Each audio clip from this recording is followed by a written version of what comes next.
अब हम शुरू करेंगे part number 9 chapter number 2 forms of business organisation का। अभी तक हम क्या क्या समझ चुके हैं, शुरू से एक बार देखेंगे। सोल प्रोप्राइटर, उसके फीचर्स, मेरिट्स और लिमिटेशंस, फिर हम आए एचयूएफ पे, उसके फीचर्स, मेरिट्स और लिमिटेशंस, फिर हम आए पार्टनरशिप पे, उसके फीचर्स, मेरिट्स और लिमिटेशंस, और फिर टाइप्स ऑफ हमने वो भी पढ़ी, पार्टनरशिप भी पढ़ी। तो ये सब चीजें हम अभी तक देख चुके हैं, ठीक है। अभी हम आएंगे directly chapter number 2 part number 9, जिसमें हम क्या देखेंगे, पार्टनरशिप कितने टाइप की होती है। यहाँ पे टाइप्स ऑफ पार्टनर नहीं है, ध्यान देना। पार्टनर्स के टाइप अलग हैं कि पार्टनर्स किस किस तरीके के होते हैं। एक्टिव था, फिर स्लीपिंग जिसको डॉर्मेंट भी बोलते हैं, फिर नॉमिनल था, फिर सीक्रेट था, फिर होल्डिंग आउट था, फिर एस्ट्रोपल था। ये अलग है। मुझे अब पार्टनर्स नहीं, पार्टनरशिप, पार्टनरशिप इसके बारे में बताओ। पार्टनरशिप के टाइप्स के बारे में मुझे जानने में अब इंटरेस्ट है, मतलब मुझे इसके बारे में जानना है। सबसे पहले, partnership can be classified on the basis of two factors. देखो ये टू फैक्टर्स क्या है, मतलब पार्टनरशिप को ये दो टाइप में कैसे डिवाइड कर रहे हैं, ये समझाने के लिए ना एक छोटी सी बात समझना, आपको समझ आ जाएगा, ठीक है। मैं बोलूं आपकी क्लास है, आपके स्कूल की क्लास है, मैं बोलूं उसके अंदर आप डिवाइड करो स्टूडेंट्स को, स्टूडेंट्स को डिवाइड करो ऑन द बेसिस ऑफ कौन मेल है कौन फीमेल है, कौन मेल है कौन फीमेल है। उसके हिसाब से आपने डिवाइड किया, उसके हिसाब से आपने डिवाइड किया, तो आपने बोला मेल है जैसे 20 और फीमेल है 18, टोटल है 38 प्लस 18 और इज इक्वल टू 38। तो ये आपने बोला कि 38 स्टूडेंट है जिसमें 20 ये 18 ये। मैंने बोला ओके, मेल फीमेल का तो हो गया। अब एक और काम करो, अब दोबारा क्लास में अपने बच्चों को डिवाइड करो, मतलब स्टूडेंट्स को डिवाइड करो on the basis of marks, कि जिसके 50% से ऊपर है, जिसके 50% से नीचे है। दोबारा सुनना, जिसके 50% से ऊपर, जिसके 50% से नीचे। 50% से ऊपर है 32 स्टूडेंट्स के, सारे पढ़ने वाले हैं, प्लस 6 स्टूडेंट्स ऐसे हैं जिनके मार्क्स 50% से कम है। तो टोटल अभी भी स्टूडेंट कितने हैं, 38। मुझे एक बात सोच के बताना, इस पूरे एग्जाम्पल में नंबर ऑफ स्टूडेंट, क्या ये 68 और 76 है क्या? नंबर ऑफ स्टूडेंट ये 76 हो गए? नहीं, नंबर ऑफ स्टूडेंट अभी भी 38 है। उनको बस मैंने क्लासिफाई, उनको बांटा अलग तरीके से, 20 और 18। यहां पर भी वही सेम स्टूडेंट है, उनको बांटने का तरीका बदल दिया, 32 और 6 मार्क्स के हिसाब से। मैं किसी और बेसिस पे भी इनको बांट सकता हूं। मैं ये भी बांट सकता हूं कि कौन जल्दी आता है कौन लेट आता है। मैं और दूसरे बेसिस पे किसको मैथ्स ज्यादा पसंद है किसको पसंद नहीं है। ऐसे मैं कितने भी सारे बेसिस पे उन्हीं सेम बच्चों को बांट सकता हूं। अगर ये चीज समझ में आ गई तो अब देखो, पार्टनरशिप को मैं दो फैक्टर से बांट सकता हूं। पहले मैं बोलूंगा ड्यूरेशन के हिसाब से, मतलब टाइम पीरियड के हिसाब से बताओ कि पार्टनरशिप कितने टाइप्स की होती है, ठीक है। और दूसरा मैं बोलूंगा कि लाइबिलिटी के हिसाब से बताओ कि पार्टनरशिप कितने टाइप की होती है। अभी आपको एक चीज आ रही होगी दिमाग में कि लाइबिलिटी, पार्टनरशिप में तो लाइबिलिटी सिर्फ एक ही टाइप की होती है, अनलिमिटेड, सिर्फ अनलिमिटेड लाइबिलिटी चलती है। बट कॉमन यही है, मतलब अगर कभी पार्टनरशिप का नाम सुनोगे तो आपके मन में सबसे पहले यही आना चाहिए कि पार्टनरशिप अनलिमिटेड है। बट एक कॉन्सेप्ट और इंट्रोड्यूस किया गया बाद में, लिमिटेड लाइबिलिटी पार्टनरशिप, जिसको एलएलपी बोला जाता है, लिमिटेड लाइबिलिटी पार्टनरशिप। इसको क्या बोलते हैं, एलएलपी। ये भी इंट्रोड्यूस किया गया बाद में। और क्यों किया गया, रीजन सिंपल था, सारे पार्टनर्स डरते थे कि हमारी लाइबिलिटी अनलिमिटेड है, कुछ भी प्रॉब्लम हुई नहीं, हमारे पर्सनल असेट पे अटैक होगा। तो उसको प्रोटेक्ट करने के लिए पार्टनरशिप को लिमिटेड लाइबिलिटी पार्टनरशिप एक अलग कॉन्सेप्ट से बना दिया गया, ठीक है। तो ड्यूरेशन आपको समझ में आ गया कि नहीं, सॉरी, लाइबिलिटी आपको समझ में आ गया, डीप में अभी मैं आगे समझाऊंगा, ठीक है। तो पार्टनरशिप को मैं दो पार्ट्स में डिवाइड कर सकता हूं, सॉरी दो फैक्टर्स में डिवाइड कर सकता हूं। पहले देखेंगे जब मैं ड्यूरेशन के हिसाब से देखूंगा, ये रहा classification on the basis of duration, मतलब टाइम पीरियड। ड्यूरेशन का मतलब क्या होता है, टाइम पीरियड, मतलब टाइम के हिसाब से देखूंगा तो पार्टनरशिप दो टाइप्स की निकल के आती है। पहला क्या है, पार्टनरशिप एट विल, और दूसरा है पर्टिकुलर पार्टनरशिप। विल का मतलब क्या होता है, मेरी मर्जी से, मेरी इच्छा से, मतलब होती है ना इच्छा से, मर्जी, मतलब यहां पे मेरी मर्जी चलेगी। तो पार्टनरशिप एट विल है, मतलब ये है मैं जब मन करेगा बंद कर दूंगा, समझ गए। पार्टनरशिप मैं जब चाहूंगा ओपन करूंगा, जब चाहे बंद कर दूंगा। रीड करेंगे, this type of partnership exist at the will of the partners. Partners की इच्छाओं के ऊपर, विल का मतलब क्या होता है, इनकी इच्छा, इनकी मर्जी के ऊपर ये पार्टनरशिप चलती है। It can continue as long as the partners want, मतलब ये कब तक चलेगी, जब तक पार्टनर्स चाहते हैं। End is terminated when any partner gives a notice of withdrawal from partnership to the firm, मतलब और ये कब टर्मिनेट हो जाएगी, टर्मिनेट का मतलब कब ये खत्म हो जाएगी। पार्टनरशिप को बोलते हैं जनरली, पार्टनरशिप को टर्मिनेट नहीं डिसॉल्व बोलते हैं। ये कब डिसॉल्व हो जाएगी, जब कोई भी पार्टनर नोटिस दे देगा अपनी मर्जी से कि मैं ये पार्टनरशिप को छोड़ के जाना चाहता हूं, ठीक है। तो पार्टनरशिप एट विल यहाँ पे कंप्लीट। नेक्स्ट आता है पर्टिकुलर पार्टनरशिप, रीड करेंगे। Partnership formed for the accomplishment of a particular project, say construction of a building or an activity to be carried on or for a specified time period is called particular partnership. It dissolve, आ गया ना वो dissolve जो मैं बोल रहा था, it dissolves automatically when the purpose for which it was formed is fulfilled or when the time duration expires. फटाफट से समझेंगे, सिंपल है, आधों को तो समझ में आ भी गया होगा। ये पार्टनरशिप का मतलब ये है ए और B.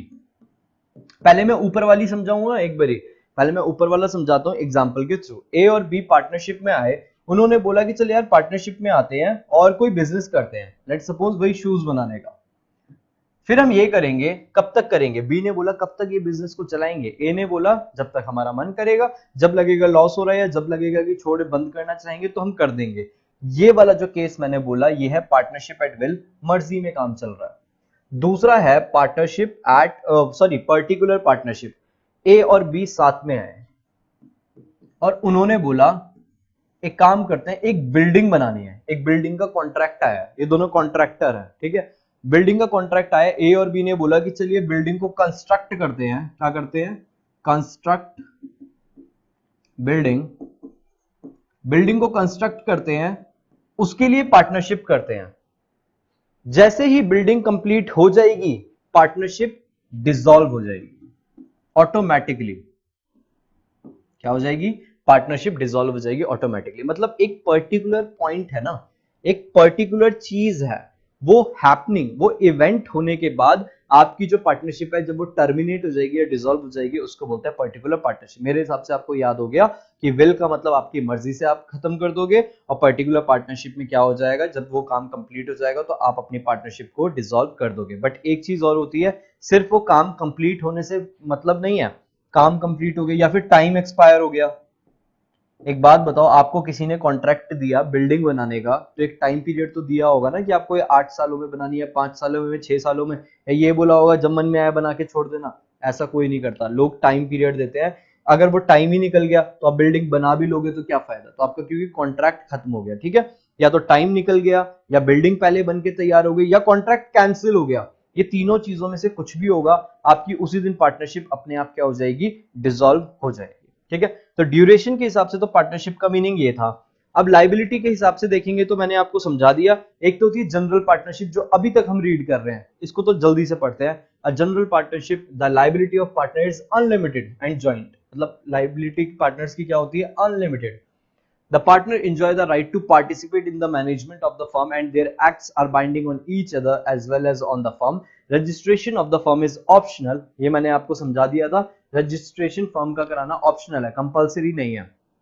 The existence of the firm is affected by death, lunacy, insolvency और retirement of the partners. मतलब फर्म की एग्जिस्टेंस के ऊपर फर्क पड़ जाता है किन 4 चीजों से, या तो किसी की डेथ हो जाए, या तो ल्यूनेसी हो जाए, या इंसॉल्वेंसी हो जाए, या रिटायरमेंट हो जाए किसी पार्टनर का। ये तो जनरल पार्टनरशिप है, ये तो अभी तक हम रीड कर रहे थे, ये तो सेम वही चीजें लिखी है। मेन है लिमिटेड पार्टनरशिप। ये न्यू कॉन्सेप्ट को इंट्रोड्यूस इसीलिए किया गया सिर्फ क्योंकि पार्टनरशिप लोग इसमें जाना चाहते ही नहीं थे। क्यों नहीं जाना चाहते थे, क्योंकि लोगों को यहाँ पे लगता था इनकी अनलिमिटेड लाइबिलिटी है, तो यहाँ पे प्रॉब्लम वाली बात है, इसलिए ये वाला कॉन्सेप्ट को लाया गया, लिमिटेड लाइबिलिटी वाले को। इसमें क्या होता है देखो, in limited partnership the liability of at least one partner is unlimited, मतलब सिर्फ एक पार्टनर की, एटलीस्ट मतलब एक पार्टनर की लाइबिलिटी क्या होनी चाहिए, अनलिमिटेड तो होनी ही चाहिए, बाकी सबकी लिमिटेड हो सकती है।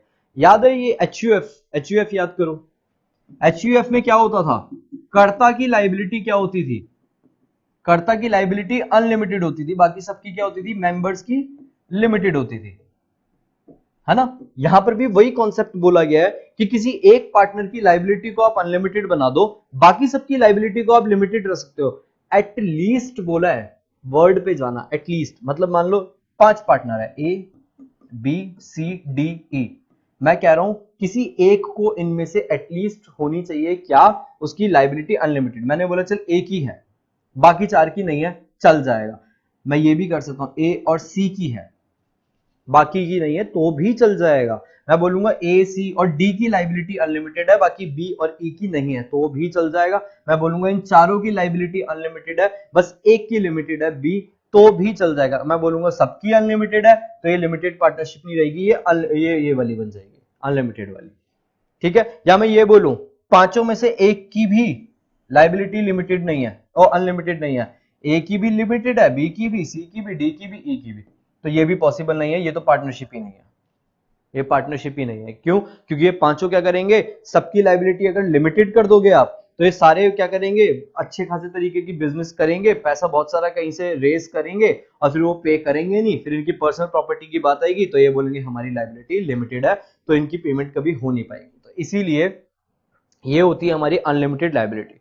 सच partnership does not gate terminated with the death, मतलब यहाँ पे किसी की डेथ हो जाए या कोई पागल हो जाए या इंसॉल्वेंसी हो जाए, इससे पार्टनरशिप पे कोई फर्क नहीं पड़ता अनटिल और अनलेस आपके पास 2 मेंबर होने चाहिए। मेंबर ही 2 से नीचे गिर गए तब तो फर्क पड़ जाएगा ना, तो 2 मेंबर होंगे तो इससे कोई फर्क नहीं पड़ेगा। The limited partner do not enjoy the right of management, जो लिमिटेड जिनकी पास वो होगी लाइबिलिटी, उनको मैनेजमेंट में पार्ट नहीं लेने दिया जाएगा and their act do not bind the firm on the और the other partners. Registration of such partnership is compulsory. Obvious सी बात है, जब आपको लिमिटेड पार्टनरशिप बना रहे हो तो अब आपको रजिस्ट्रेशन करवाना कंपल्सरी बन जाता है, अब आपके पास ऑप्शन नहीं होता रजिस्ट्रेशन कराने का, ठीक है। तो ये सारी चीजें क्लियर हो चुकी है। नेक्स्ट आते हैं पार्टनरशिप डीड। ये मैं आपको समझा रहा था कि पार्टनरशिप डीड क्या होता है। कुछ पार्टनर्स हैं ए बी और सी और डी, सोचो इन्होंने अपनी पार्टनरशिप को रजिस्टर करा लिया तो हो गया, कोई दिक्कत नहीं है। अब इनको ये लग रहा है कि यार प्रॉफिट कैसे बांटे, तो सबने बोला एक काम करते हैं प्रॉफिट को ना इक्वल बांटते हैं, तो इक्वल मतलब 1:1:1:1 इक्वल बांट रहे हैं। ये चीजें कहीं लिखी होनी चाहिए या नहीं होनी चाहिए, कौन से पार्टनर का क्या रोल होगा। ए पार्टनर है वो स्लीपिंग होगा, मतलब ये मैनेजमेंट में हिस्सा नहीं लेगा। मैनेजमेंट अगर कुछ बोलेगा, मतलब मान लो ये चारों पार्टनर का बैठ के डिसाइड कर रहे हैं तो स्लीपिंग वाला उसके अंदर अपनी टांग नहीं अड़ाएगा, वो चुपचाप बैठा रहेगा। तो ए स्लीपिंग है, ये कहीं तो लिखा होना चाहिए। सी नॉमिनल है, कहीं तो लिखा होना चाहिए। डी सीक्रेट है, कहीं तो लिखा होना चाहिए। ए बी जो है वही सिर्फ एक्टिव है, ये कहीं तो लिखा होना चाहिए। पार्टनरशिप में देखो एक इंसान होता है तो कॉन्ट्रैक्ट बनाने की जरूरत नहीं है, 2 इंसान आ गए बाद में कॉन्फ्लिक्शन हो सकता है, कॉन्ट्राडिक्शन हो सकता है, इसीलिए हम कहते हैं कि एक पेपर पे एक पूरा सारी चीजें लिख के दो कि आप क्या काम करते हो, आपकी पार्टनरशिप फर्म क्या है, क्यों है, कैसे काम कर रही है, किधर है, जो आपके मन में क्वेश्चन आ रहे हैं सारे वहां पे लिखे जाएंगे, ठीक है। अब यहाँ पे ये भी लिखा जाता है पार्टनर अमाउंट कितने में बांटेंगे। अच्छा नहीं लिखा, इन केस नहीं लिखा तो भी इक्वल बांटेंगे। बट ए ने बोला नॉलेज मुझे ज्यादा है, बिजनेस तो पूरा मैं ही चला रहा हूं, तुम तो कुछ कर नहीं रहे, मुझे प्रॉफिट थोड़ा ज्यादा चाहिए। बी सी और डी ने बोल दिया चल ठीक है तू प्रॉफिट डबल ले लियो, हमसे कोई दिक्कत नहीं, मतलब 2:1:1:1 ऐसे करके, ठीक है। अब एक बात बताओ, ये पार्टनरशिप डीड में अगर ना लिखा हो, पार्टनरशिप डीड हो ही ना, तो कल ए बोलेगा प्रॉफिट होते ही मुझे मेरे डबल पैसे दो, बी सी और डी एक साथ आके बोल रहे हैं क्यों दो, कहां बोला था हमने तो नहीं बोला था। इसीलिए पार्टनरशिप डीड ये होता है जिसमें रिटर्न एग्रीमेंट है, जिसमें सारी चीजें लिखी होती है। अब रीड करेंगे सारी चीजें कि पार्टनरशिप डीड के बारे में क्या क्या लिखा हुआ है। शुरू से देखो, a partnership is a voluntary association of people who come together for achieving common objective. ये पॉइंट डन है आपका, ठीक है। पार्टनरशिप क्या होता है पता है। In order to enter into a partnership a clear agreement, एक एग्रीमेंट क्लियर होना चाहिए with respect to the terms, ठीक है। एक क्लियर एग्रीमेंट आपके पास होना चाहिए जिसमें आपके पास सारी टर्म्स को लिखा होना चाहिए, सारी कंडीशन को लिखा होना चाहिए और ऑल एस्पेक्ट्स ऑफ पार्टनरशिप, सारी चीजें जो एसेंशियल होती है सबको लिखा होना चाहिए। क्यों? सिर्फ एक रीजन की वजह से, no misunderstanding later among the partners, कि इनके बीच में बाद में कोई प्रॉब्लम ना हो, मिसअंडरस्टैंडिंग ना हो, ठीक है। Such an agreement can be oral और रिटर्न, ठीक है। वो बोल के भी आप एग्रीमेंट बना सकते हो, रिटर्न में भी, बट दिमाग लगा के सोचना ओरल एग्रीमेंट होने से बेटर है रिटर्न एग्रीमेंट होना। जब एग्रीमेंट कर ही रहे हो तो उसको रिटर्न में कर लो ना, ओरल होने से क्या होता है बाद में वो फिर बोल देगा मैंने तो कभी बोला ही नहीं था, ठीक है। लेकिन हो सकता है ओरल भी हो सकता है, रिटर्न भी, बट रिटर्न हो तो ज्यादा बेनिफिशियल है, ठीक है। Even though it is not essential to have a written agreement, it is advisable to have a written agreement as it constitute an evidence of the conditions agreed upon, specified the terms and conditions that govern the partnership is called the partnership deed। मतलब ये कहीं नहीं लिखा कि इसको return होना चाहिए, but it is advisable, मतलब लिखा नहीं है कि रिटर्न में होना चाहिए, पर रिटर्न में हो तो ज्यादा अच्छा है। क्यों? क्योंकि बाद में ये एक एविडेंस की तरह काम करता है कोर्ट में। मान लो एग्जांपल भाई, ए बी और सी तीन पार्टनर है। ए ने बोला था कि मैं ज्यादा दिमाग लगा रहा हूं, मैं सारे काम कर रहा हूं, तो मुझे ज्यादा प्रॉफिट का हिस्सा चाहिए। बी और सी ने बोला ठीक है ले लियो, पहले उन्होंने बोल दिया ले लियो। इन्होंने ओरल एग्रीमेंट किया, कहीं लिख के नहीं किया। अब हुआ क्या, जब प्रॉफिट हुआ, बी और सी ने बाद में मना कर दिया कि नहीं, आपको प्रॉफिट उतना ही मिलेगा जितना हमें मिलेगा, सबको इक्वल मिलेगा। उस केस में अगर ए कोर्ट के पास जाता भी है तो कोई एविडेंस नहीं है कि ये बात कब और कहां हुई थी, ठीक है। तो इसीलिए रिटर्न एग्रीमेंट होना जरूरी नहीं है, बट हम ये कहते हैं कि अगर वो हो तो बेस्ट है। समझ गए? क्वेश्चन ये आएगा, क्वेश्चन क्या आएगा कि रिटर्न पार्टनरशिप डीड का जो एग्रीमेंट है वो रिटर्न में होना चाहिए, और ऐसे करके तो आप बोलोगे नहीं वो रिटर्न में होना चाहिए, ये कंपलसरी नहीं है, बट रिटर्न में हो तो वो बेस्ट जरूर है। क्यों? क्योंकि वो एविडेंस की तरह काम करता है, और इससे no misunderstanding later among the partners होता है, कि मतलब बाद में इनके बीच में कोई भी मिसअंडरस्टैंडिंग नहीं होती, ठीक है। अब पार्टनरशिप डीड के अंदर क्या क्या आता है, ये वाला क्वेश्चन बड़ा फेमस है कि पार्टनरशिप डीड में क्या क्या चीजें आती है। जो मन में आ रहा है, जो मन में आ रहा है सब लिख देना, वही होगा, इसमें बना बना के लिखना, कुछ भी ऐसा रटना नहीं है, ठीक है। नेम ऑफ द फर्म, आपकी फर्म का नाम क्या है, क्या काम करते हो, नेचर ऑफ बिजनेस, लोकेशन कहां पे है, ठीक है। बिजनेस कब तक चलेगा, मतलब विल के ऊपर चल रहा है या पर्टिकुलर पार्टनरशिप है, जो भी हम पीछे पड़ गया है। इन्वेस्टमेंट एक एक पार्टनर ने कितनी करी, ठीक है। प्रॉफिट और लॉस कैसे बांटोगे आपस में, ड्यूटी क्या है पार्टनर की, मतलब इस पार्टनर की ड्यूटी क्या है, उसकी क्या है, और क्या क्या लिख सकते हो, पार्टनर के एड्रेस क्या है, पार्टनर की फैमिली का नाम क्या है, पार्टनर के और क्या क्या मतलब उनकी क्वालिफिकेशन क्या है, वो क्या क्या काम करेंगे, कौन सा स्लीपिंग है, कौन सा डोरमेंट है, सब यहाँ पे आपको लिखना है। सैलरी अगर कुछ मिलनी है तो कितनी मिलनी है, क्या क्या एडमिशन रिटायरमेंट होगा तो क्या होगा, इंटरेस्ट कैपिटल पे कितना मिलेगा, ड्राइंग पे कितना काटा जाएगा। ये नहीं आता तो अकाउंट्स जब पढ़ोगे जिस दिन तो आ जाएगा, अभी बस इसको ऐसे ही याद कर लो। डिसोल्यूशन करना है, पार्टनरशिप फर्म को बंद करना है तो कैसे करोगे, प्रिपरेशन ऑफ अकाउंट्स, अकाउंट्स कैसे बनाओगे, उसको ऑडिट, ऑडिट का मतलब अभी के लिए समझ लो, ऑडिट का मतलब चेकिंग। ऑडिटिंग एक पूरा सब्जेक्ट होता है आगे जाके, तो अभी के लिए समझ लो बस चेकिंग, ठीक है, कि उसकी चेकिंग कौन करेगा। और मेथड, अगर डिस्प्यूट कभी हो गए, इनके बीच में पंगे हो गए, तो उसको सॉल्व कैसे करेंगे। तो ये तो बहुत छोटे से पॉइंट्स लिखे हैं मैंने, आपके मन में जो जो आता जाए, बट रेलिवेंट होना चाहिए, रेलिवेंट होना चाहिए। मतलब आपके बिजनेस है, बिजनेस कहां पे कर रहे हो, बिजनेस कब तक करोगे, आपके मेन क्लाइंट कौन कौन होंगे, आप किन से डीलिंग नहीं करोगे, माइनर आएगा तो क्या होना चाहिए, माइनर आएगा तो कैसे होना चाहिए, कुछ भी जो आपको समझ आता है सारा पार्टनरशिप डीड में लिख डालो, ताकि बाद में प्रॉब्लम नहीं होनी चाहिए, ठीक है।